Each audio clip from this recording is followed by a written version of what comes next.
Good morning, or depending on when you're listening to this, good afternoon, good evening, or good night. My name's Ross, and I was always told I had a voice for radio, so I've made a podcast all about the Pokemon trading card game. You're listening to PTCG Radio. Now this week there is no news at all. I've been looking around and there's just no news. I've been trawling the same websites I usually trawl. Nothing particularly new and exciting has happened. However, I have some very interesting things to tell you about some old things. I'm going to start off today telling you all about my regional championships from last weekend. I'm going to talk a little bit about cheating in the game, or more specifically, talking about when you should or should not give your opponent a break, so to speak. And I'm going to finish off, I found some stuff on the internet about the Japanese format. And this stuff is widely available to all, but I've watched the videos and I've gone through the deck list and I've found some things which I think are genuinely incredibly interesting. So it's gone from what could have been a short, fairly unremarkable podcast to one which I think you should probably have a listen through till to the end. So, starting off then, last Sunday I went down to Aldershot. I warned you all about this. I went down to Aldershot for their regional championship. I had to get up incredibly early and leave at 6 a.m, but I made myself down there. Now, as a side note here, Sunday was a very important day in the UK. The 11th of November is Armistice Day, which celebrates the end of hostilities of the First World War. It's always done on the 11th of November at 11 a.m, 11/11/11. And the Sunday closest to that is always Remembrance Sunday, which is how to commemorate the contribution of British and Commonwealth military and civilian servicemen and women in the two world wars and later conflicts. Now, I know this podcast is about the Pokemon trading card game, it's not about the army or any other armed forces, but I've always been of the opinion that I couldn't do that kind of job. And I have immense respect for anybody that could. So I went along on Sunday with it being both Armistice Day and Remembrance Sunday in one day, which is of course incredibly rare. And as expected, at 11 o'clock we had a 2-minute silence. Unfortunately, well, not unfortunately, some Germans had driven down after work on Friday. Don't know why they'd chosen to go to Aldershot of all places, but there's I think 5 or 6 German players came down to join in, which is fantastic. It's always nice to have new people to play against. What was not fantastic was that despite being warned there was a silence coming, and despite being told please be silent, and despite everybody else in the place going deadly silent, they thought it would be okay if they talked and just lowered their voices a little bit, which I think it went beyond rude. I think it was incredibly disrespectful and verging on offensive, quite frankly. So, not a very good start for them at all. I am not in any way disparaging Germans as a country. I'm disparaging these particular people who came down and just showed a blatant disrespect, and I really didn't appreciate that. Anyway, on to the tournament itself. The tournament was much better than that. There were 45 Masters, which is large for the UK. There were only 6 rounds, however. Now, this meant there would be a top 8 cut, and those top 8 would be the people who went through and got the, 90 points for getting top 8 and going up to 120 for the winner. What this meant was that many people who went 4-2 would end up missing. It meant, in fact, that if you went 4-2 and made cut, you'd be incredibly lucky. So we're talking a regional level championship here, where any more than one win and you might as well go home. I don't blame the organisers, it's the way the system works, but it was unfortunate. So what I decided to play for this tournament was a very similar thing to what I played in Sheffield, however, gone with a stupid Basculin and Kyurem and Water Energy. It was basically just Mewtwo, Terrakion, Tornadus, 1 Stunfisk, and some Ho-Oh to accelerate energy. And it worked pretty darn well. So round 1, I'm drawn against Nathan Mccluer. I've mentioned him before. He was at Horsham Battle Road, and he's a very, very good player. And he's playing Darkrai and Terrakion with hammers. Now, throughout the game, he hit 2 of 4 crushing hammers, which I think is fair. He played very well, he stalled at the right time with catches, he played around my retaliates annoyingly, doing that thing that Darkrai's do where they make sure to take more than one prize when they knock out a Terrakion, so that they're not setting you up to take 2 prizes after they've taken 1. However, I did play free Terrakion in this deck, which had a huge impact on the Darkrai decks I faced. I did get a 1-hit KO on Darkrai. I also managed to kill a couple of Sableyes early game. And there was one Darkrai I basically needed to kill. Now, on the very first turn of the game, I'd managed to get a double colourless energy and a Sky Arrow Bridge and hit it for 60 with Tornadus. A couple turns later, I'd hit that same Darkrai for 60, but instead of killing it, as it only had 60 HP left, I'd captured and land crushed a different Darkrai. I didn't want to do 180 to a Darkrai that only had 60 HP left. Now, as we're going through the game, I get down, and all I need to do is take that 60 damage off that Darkrai. Nathan's playing incredibly well, he's bringing it back. He got down to at least 2 prizes, it might have even been 1. And I had a lot of stuff on my board that was half dead. So it was at the point in the game where the game is going to end quite soon anyway. Now, I was unable to get the 60 damage. I'd had 2 Ho-Oh flips, I had Energy Switch in hand, any one of those Ho-Oh flips, and I win the game. But I missed them all. So what I did was, I took the energy off my Terrakion and added a second to a Stunfisk, which I benched and switched to, and I hit the Darkrai for 40. Now this was important because he couldn't take a prize the next turn. Because he was playing Darkrai and Terrakion and Hammers, I should point out, he also played Ho-Oh and Roserade in this list. Which might sound a little bit odd, but actually the Roserade gave some really nice consistency to the deck, and the Ho-Oh gave some energy acceleration. Both of them were used by him during the game, and both of them had pretty nice results. But I knew that he wouldn't also be able to play Plus Power and Dark Claw. So I hit him for 40 with a Stunfisk, knowing that even if he retreats next turn, I can kill him from the bench, because Muddy Water does 20 to the active and 20 to 1 on the bench. So I felt pretty confident at this point, because I knew he could only do 90. So he retreats to a Sableye and uses Confuse Ray. Now I had a switch in hand, but I didn't have an Ultra Ball and I didn't have a Tornadus EX on the bench. So I could switch out, but I couldn't retreat anything. I had no more energy on the field except what was on the Stunfisk. Luckily, I was able to hit heads on my Ho-Oh at last, so I switched to the Ho-Oh, manually retreated with the energy that was on him from the Rebirth, and used Muddy Water to KO the Darkrai, and win a very, very close game.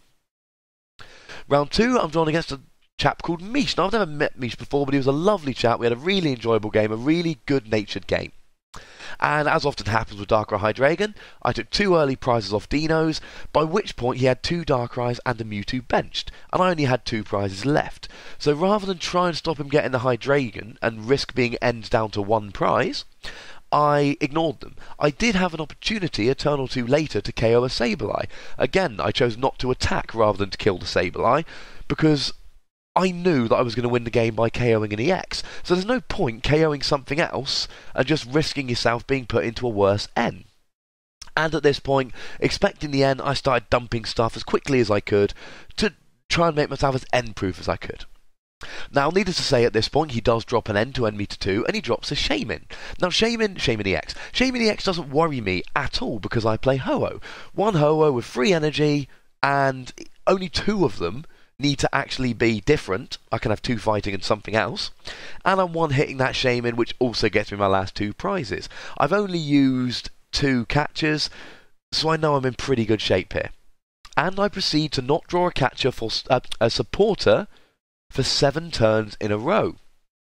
There were 4 turns in which drawing a single energy would have got me the win, because I had a catcher in hand and an energy switch. I could have got a prize off the bench, but I couldn't do it. There were 3 turns in a row where I had an energy switch, so hitting 1 of my 3 Ho-Oh heads would have got me the win. But I didn't draw a supporter in those 7 turns, I didn't draw an energy in those 4 turns, and I whiffed 3 Ho-Oh flips in a row, and he ran through me. Now, when I talk about my losses like this, I do tend to talk about how I could have won. I don't mean any disrespect whatsoever to my opponents. Mish played the game incredibly well. He had very clever plays like switching energy onto his Hydreigon to take out my Tornadus, stopping me energy switching the energy that was on it. And he played the game perfectly, and he ended it as soon as he possibly could. But it was incredibly frustrating to whiff the supporter and then the energy, which combined take up half of my deck, and then to miss those 3 Ho-Oh flips. Round 3, my good luck was coming back. I played against a Ho-Oh deck, and he drew dead. He didn't draw a supporter the entire game. I set up a Tornadus and just started 2 and 3 hit KOing EXs. I drew an N, but I didn't play it because he hadn't played a supporter yet, and I swept in about half a dozen turns. And that brings me to round 4, which was a very, very interesting game against Sammy Sakoum, who I'm assuming most of you will be aware of. He hasn't actually lost a Swiss game at Worlds for the past 2 years. He went 7-0 in Swiss this year in Hawaii. He went 7-0 in Swiss last year in San Diego. He's former runner-up at Worlds, and he's one of those people. He's going to be in top cut at Worlds. I believe there's only 1 year that he hasn't made top cut at Worlds. So he doesn't just go, he cuts. However, I've played him twice in tournaments, and I've won one of them, so I know it's a winnable game. And he's again playing Darkrai Terrakion, but without hammers. So as these games go, I took a nice early prize lead. I unfortunately had to two-hit KO a Terrakion because I didn't have a catcher. I killed a Sableye, I killed a Darkrai. But during this game, I was unable to get my Ho-Ohs or energy in the discard. But he didn't play hammers. So I was actually taking prizes here with a Mewtwo, just bunging energy on it and getting it built up as fat and as fast as I can, until it was two-hit KOing a Darkrai, and then I started placing the energy elsewhere. He, just like Nathan in round 1, he never let me in for a Retaliate. He set up perfectly for a free prize turn, and a few turns in, when I was 4 prizes up, he went and killed an EX and a Terrakion in 1 turn to take 3 prizes. It's what he does. We were playing through the game, and I was ahead, I was feeling really good, and then I realised that his damage placement with Darkrai was absolutely perfect, and he was in fact getting me exactly where he wanted me. And at one point we're left with, I think my Stunfisk has 30 damage on it, and I've got a Mewtwo with just 30... No, sorry, I've got a Mewtwo with 90 HP left, but an Eviolite on. And I've got a Terrakion with 10 damage left on the bench. So all he needs to do is catch a Mewtwo, use 1 Night Spear, and he wins the game. And at this point, I was quite proud of myself here. I realised that 1 more attack and he won the game, and I figured he had a catcher in hand, because he had a very big hand. So what I did was I popped down a Stunfisk, energy switched an energy, popped an energy on him, I captured his Eviolited Terrakion on the bench, and I rumbled. And then the next turn I attached to a bench Mewtwo and rumbled. And I did this for 4 turns. I put his Terrakion at 80 damage. Now the Eviolite here turned out to be incredibly useful for me, because all he needed to do was catch a Night Spear for game. And if I knock out the Terrakion, he gets an attack. So 4 turns in a row, I rumble so he can't retreat, and put energy on the Mewtwo. And then the turn before my Mewtwo is ready, he looks up, he draws his card, and he tells me I've lost. And he starts doing very strange things, energy switching randomly, catches my Ho-Oh and then catches my Mewtwo. Plays a Tool Scrapper to get rid of an Eviolite on his own Darkrai. And it occurs to me at this point that he must have a Bianca in hand. So he gets rid of the Eviolite on my Mewtwo, he's captured the Mewtwo up. I know that if he's got a switch to get his Terrakion out the active, I lose this game. And he plays down all the cards that he can, and he Biancas. Now, at this point, he's got 1 card in hand, 6 cards in deck. So he Biancas for 5. One of them is the switch. He's already Ultra Balled to check. He whisks the switch, and the switch becomes the last card in his deck. At which point, I know that I've got 1 turn to win the game, or he's guaranteed to win it next turn. Incidentally, he did have an energy switch he later told me he could have played that turn, but his cards stuck together with Dragon Shield sleeves, and unfortunately, he didn't realise in time. So on my turn, I realise what I've got to do. My Mewtwo's already active because it's been captured. I energy switch and attach an energy. And because he's got rid of the Eviolite, I don't need to find another energy switch, although there's still 2 left in my deck. I just need a catcher for the win. And as my deck's getting quite low and I've only played 1 catcher, leaving 3 in my deck, I feel fairly confident. At which point I Juniper, and actually the first card is a catcher, and I win an incredibly close game to leave myself at 3-1. And now I know I've got to win the next 2 to cut because I lost quite early. And round 5, I'm drawn against a lovely chap, and I'm very embarrassed to say I can't remember his name for the life of me. And I know he listens to the podcast, and I can only apologise, sir. I will, of course, remember and drop it into next week's podcast. And he's playing Ho-Oh. And we both start Mewtwo. And neither of us wants to drop the double colourless. So we kind of play a game of chicken for the first couple of turns. Eventually, he puts DC on his Mewtwo, hits me for 80. I play the DC on my own Mewtwo, energy switch and energy, and get the KO on his. And we go back and forth, and I go 2 prizes up, he gets 2 prizes back, and I'm not taking prizes, but he ends up with 3 half-dead EXs on his field, and I haven't used a capture yet. So all I need to do is start drawing into my catchers, and I'm going to win the game. Now at this point I should point out, over 3 turns he missed 5 ho-oh flips, eventually hitting one on the 3rd turn after already whiffing one. So this did put him behind somewhat in a quite extraordinary run of bad flips. Unfortunately, I had my extraordinary bad luck run of my own, and I whiffed a supporter for 6 turns. Now, I've talked about consistency before in my podcast, and here I was playing 14 supporters, roughly 1 in 4 cards being supporters. Given how many cards are in my deck and how many I'd used, I did the maths. I'm a bit of an amateur statistician, if you will, and statistically I should have been drawing one. But I managed to go 6 turns in a row without drawing a catcher. And I'm holding my own and I'm keeping in the game. And eventually, I draw an N. Now at this point, I've got so many catchers left in my deck, and my deck's starting to get a little bit thin. Still loads of supporters left. My deck's starting to get a bit thin.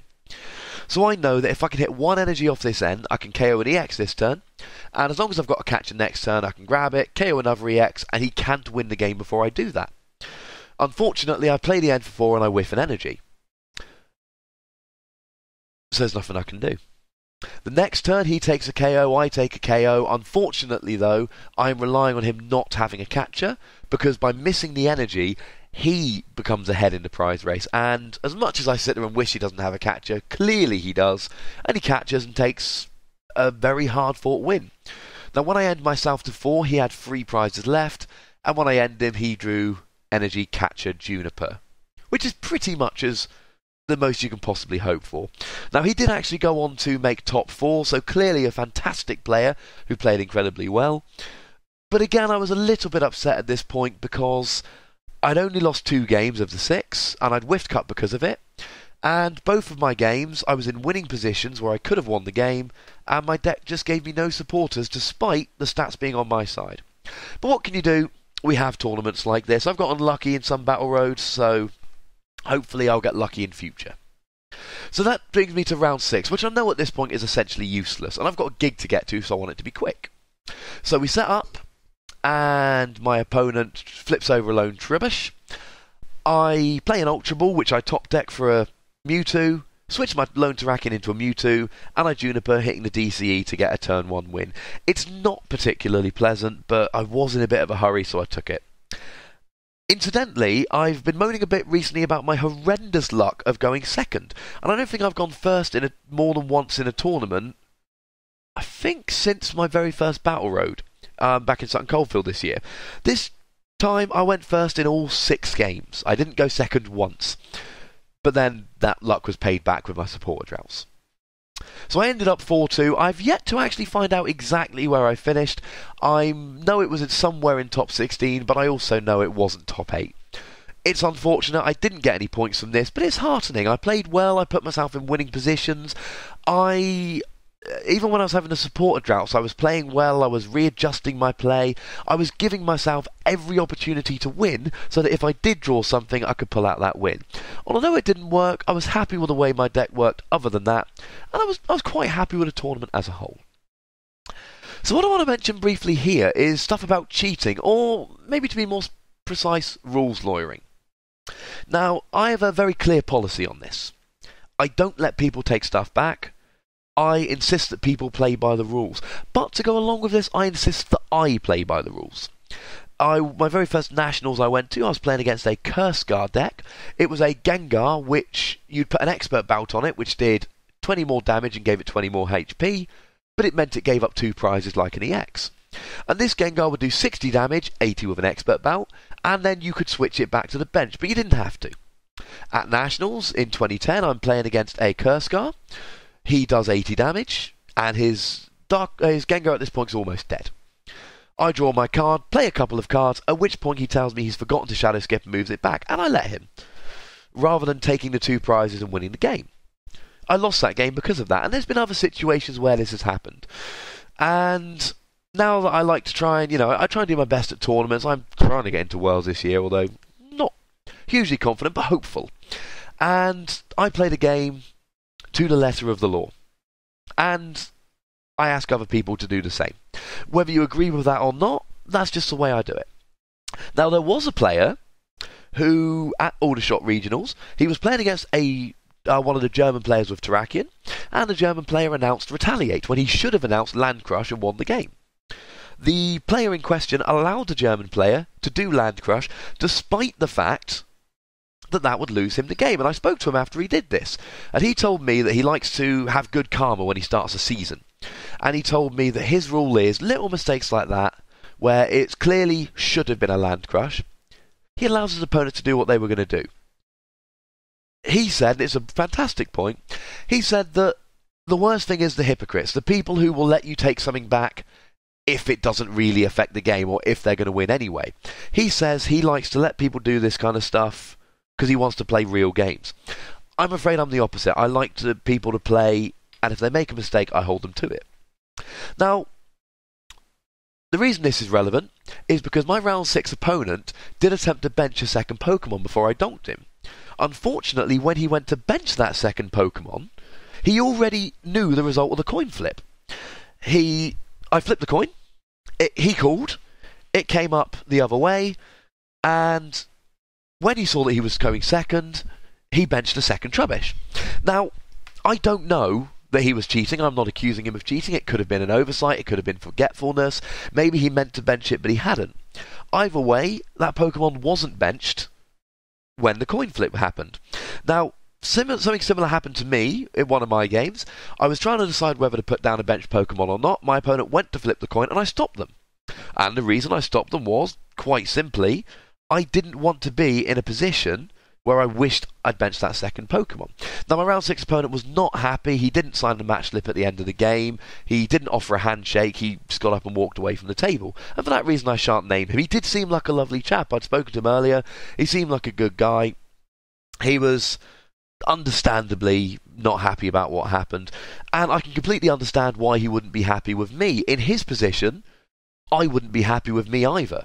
Some people could see what I did as not dishonest, because I went with the rules of the game, but certainly I could have been a lot nicer about that. However, as I've explained, that's just the way I play. There was to give you another example, when I played against Sammy, at one point, I used a Mewtwo to hit his Terrakion for 120. And I just announced X-Ball without saying the damage, and Sammy discarded his Terrakion, and he put another Pokemon forward. I could have gotten away with that KO, and it actually would have been incredibly beneficial to me if I had. The next turn, that Terrakion hit my Mewtwo for 90, and instead of starting to two-hit KO a Darkrai, I had to waste another turn killing that Terrakion. But again, had I not told him that he'd discarded a Terrakion when he shouldn't have done, that would have been me not playing to the letter of the game. So again, I'm very consistent when I do this. I will point it out when it doesn't impact me well, and when it does. There was a similar thing that went on. There was a pro tournament at Chimera in Nottingham last year, and for some reason everybody got a little bit rules lawyery. Everyone turned into me, and there was one game I was playing against a fairly good friend of mine, and I had a Celebi active, Terrakion on the bench, fighting and grass energy in hand, and I said I'm going to attach to grass and then I'm going to attach to fighting. And my opponent quite rightly pointed out, you can't attach 2 energies in one turn. And I said, yes, but Celebi can Forest Breath. But of course I hadn't announced Forest Breath. I had said, I'm going to attach to grass. And he rightly called me on it, and I didn't get to attach a second energy. But I think things like that have made me a better player in the long run. So, if you have any opinions on this, please do get in touch. You know how to get hold of me. ptcgradio@hotmail.co.uk. Tweet me at @TheWassy. I have passed 200 followers now, but please do come and follow me if you wish. Or if you're listening to this on YouTube on Pokemon Dan's channel, just drop a little comment in the box. Do you think people should be held to the letter of the law, or do you think we should all be nicer than I am and let people off of these things? I'd be interested to hear your comments. And that brings me to the last part of my podcast today, which is talking about Japanese decks. Now, I don't pay a huge amount of heed to what is good in Japan. Remember when everybody said Garchomp Altaria was the best deck in the format? And that didn't help. Similarly, if you look at Worlds last year, the Japanese players, they did alright. A couple of them, I think 3 of them grinded in. And Utah got all the way to top 8, I believe, top 4, one of the two. I think it's top 4. But regardless, it was one of those, they haven't been impressing me that much with a black and white on format. I haven't seen anything from them which makes me think I should be paying more attention to their metagame. I like to work on what we've got here, but I am very interested in this stuff. So there was a post on Open Poker Gym about a video of a player playing a Lugia deck. So I went along and I had a watch of this video. Now it's in Japanese and there's no commentary, but you can see what's going on. Now this is Lugia EX, which for those of you that don't know, has an attack for 4 colourless energy, which does 120 damage, and you have to discard a plasma energy. And if you can't discard plasma energy, you can't do the attack. But when you take a prize with that attack, you take 2 prizes, or if you kill an EX, you take 3 prizes. And there's that trainer Colress machine, which allows you to attach a plasma energy from your deck to a plasma Pokemon.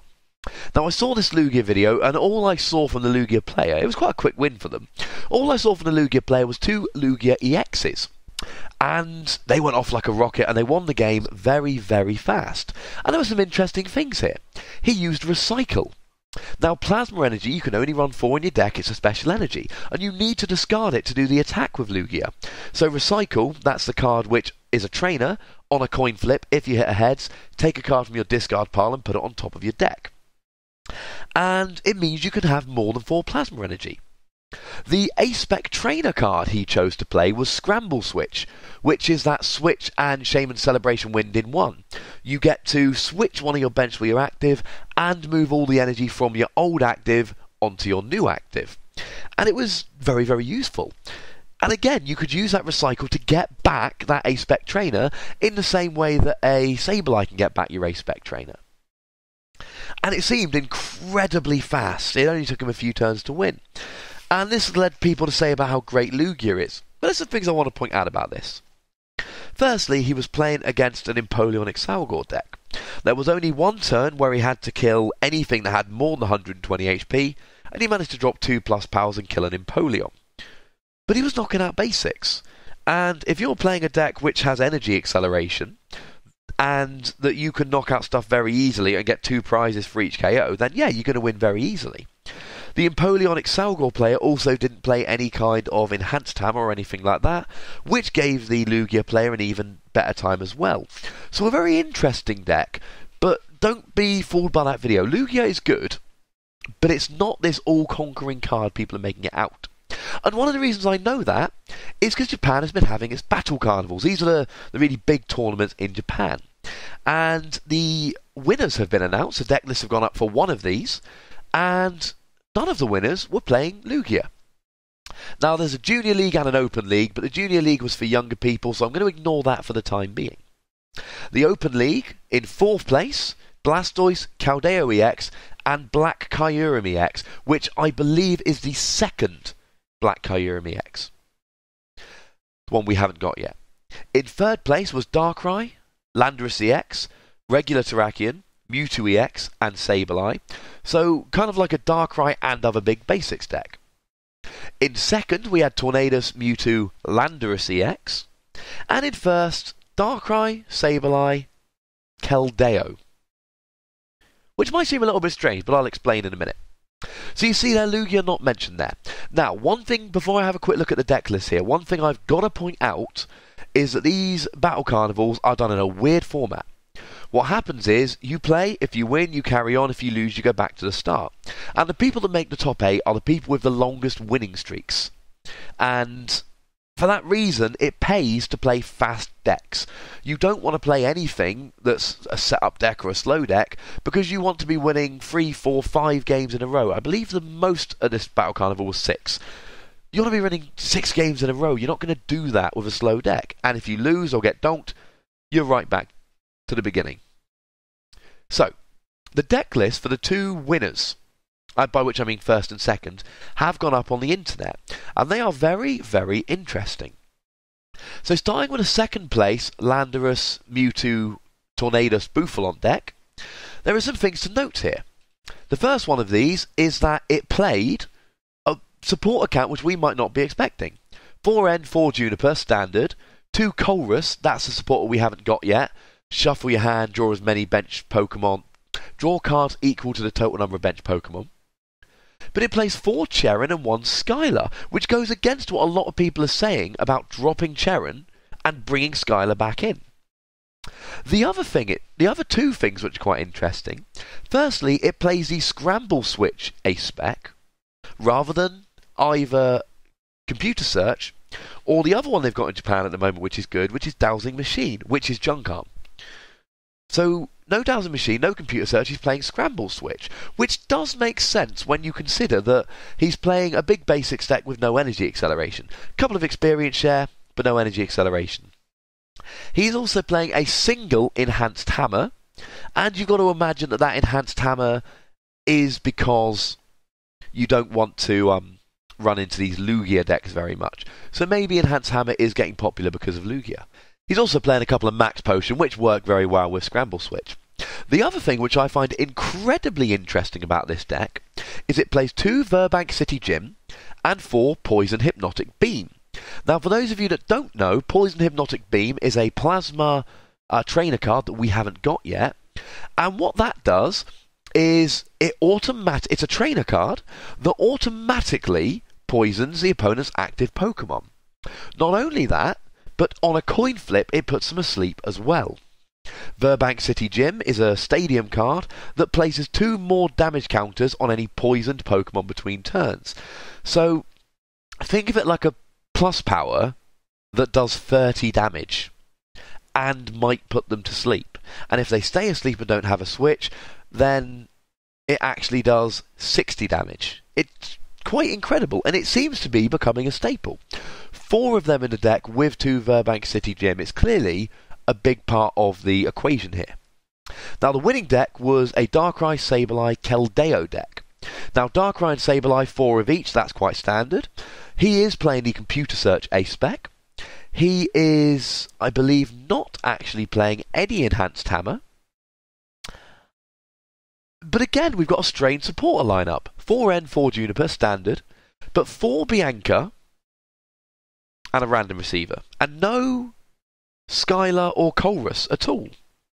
So actually, over in Japan, they're playing mostly the same support as we are, and have been all through Battle Roads and the first regionals. They're not gravitating towards Skylar, they're not even gravitating towards Colrus. Now, I've heard a rumour that Japanese players are sometimes putting 1 Skylar in their deck because they like the artwork on the full art, but I couldn't possibly comment on that. Now, what's interesting about this Darkrai deck is, again, it plays 4 Poison Hypnotic Beam and 2 Verbank City Gym. So it seems to be that 4 Poison Hypnotic Beam, 2 Verbank City Gym is a staple, and that shouldn't really surprise anyone. Think about how powerful Crobat G was back in the format, doing 10 extra damage, and then you could Poker Scoop it up. Not Poker Scoop. Whatever it's called, it might be Poker Scoop. But the point is, you could get it back and reuse it. This is a trainer card which is searchable with Skylar, not that anyone's playing Skylar, which does 30 damage as long as you've got a gym in play. So quite frankly, this is interesting. It's something I have not heard talked about very much at all, but it seems that Japanese players are cottoning onto it. I would be very surprised if people in the US and the UK and all around Europe and North America don't cotton onto this as well. Now, the one thing which is also very, very strange about this deck is that it plays a Keldeo EX. The energy line is 10 Dark Energy. So you're clearly not using that Keldeo to attack. And it got me thinking, why would you do this? And then I had a good look, and if you haven't worked it out yet, it's because of Keldeo's ability, which allows you to switch Keldeo into the active spot. And of course, you've got Darkrai's ability, which allows free retreat for any Pokemon with a Dark Energy attached. And if everybody's playing Poison Hypnotic Beam, it means you are, a lot of the time, going to end up with a poisoned Pokemon and maybe even an asleep Pokemon. So what this does is it allows you to get your Keldeo into the active, getting whatever is active and poisoned, etc., out, and then you can free retreat the Keldeo and everything is back to normal, which I think is a very, very interesting and very clever way of doing it. Now, at the moment, our metagame over here is such that we don't really have these special condition decks. Excelgor's not seeing a lot of play at the moment or anything like that, so it's not really an issue. I think that Keldeo could become, especially in Darkrai decks, Keldeo could become an incredibly important tech. Even if you're not playing Darkrai, Keldeo in a switch gets the right Pokemon back in the active, rather than the switch, which just gets something else into the active. So, I think the price of Keldeo and the desirability of it as a Pokemon could go even higher than it is at the moment. So, interesting supporter lines, interesting choice of ace specs, interesting use of Caldeo, and a trainer card that nobody really saw coming, along with Lugia not being all it's cracked up to be. If that is not good enough for you as interesting Japanese gossip, I've failed in my podcast and I can only apologise. And we're up to 35 minutes, so I think that's probably about time to call it a day for now. There is, for those of you in the UK, Nottingham Regionals coming up on Saturday. Last I heard it was fully booked because of limited space, but feel free to get in touch with Chimera in Nottingham and have an ask. You never know, you might get lucky. For those of you that are going, if you are going, come and say hello. It's always a brilliant place to play. It is, and I've said this before, my favourite place in the country to play. I have top cut the last 3 events there, and in fact the last 2 events I've managed to start off 4-0 in Swiss. However, I don't think I'll be able to replicate that at the regionals, but you never know. Now, next week is going to be the first big tournament that I'm aware of, certainly in the English-speaking country, where they are going to have boundaries crossed legal. They haven't had any in America as far as I'm aware. So, what is very interesting is, how is Boundaries Crossed going to work? Are people playing Skylar? Is it good? Does Blastoise Caldeo make an appearance? What I'm aiming for next week for my podcast, and I cannot promise here, but what I'm aiming for is a lot of interviews. I want to make up almost the whole thing with interviews. I want to find anyone playing a completely new deck, and I want to interview them about what they did and why they did it. I'm staying for the whole time next week, rather than leaving early as I had to in Aldershot. So I will be interviewing the winners and people who top cut, and hopefully next week will be a bit of a Regionals Boundaries Cross special. I should also be bringing you an interview with Tom Hall, who I forgot to mention won Aldershot Regionals with Rayquaza Eels. Now, I don't have a huge amount to tell you because I wasn't there at the end, but I do know that in top 4, Tom Hall beat my round 5 opponent playing Ho-Oh, and then he also won the final because 2 German players had made the top 4. One of them had made the final, but he then had to drive back to Germany because they had work on Monday. Congratulations to them, by the way. And congratulations to Tom Hall, who took down the first regionals of the year. So that's what I'm planning for next week. And as a last little thing before I go, my friend Dan Norton runs a YouTube channel about collecting, and he wants to know if you've got any questions about collecting. You can find him on YouTube at youtube.com/DJ Gigabyte, DJGIGABYTE, DJ Gigabyte. If you've got any collecting questions at all, get in touch with him and he will answer them in his most recent video. There you go, Dan. You're welcome.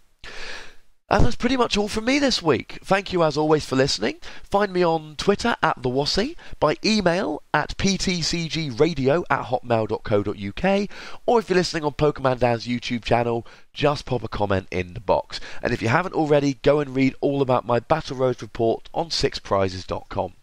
Thank you very much for listening. My name's Ross, and you've been listening to PTCG Radio. Well, thank you for that, Ross. It was both informative and stimulating.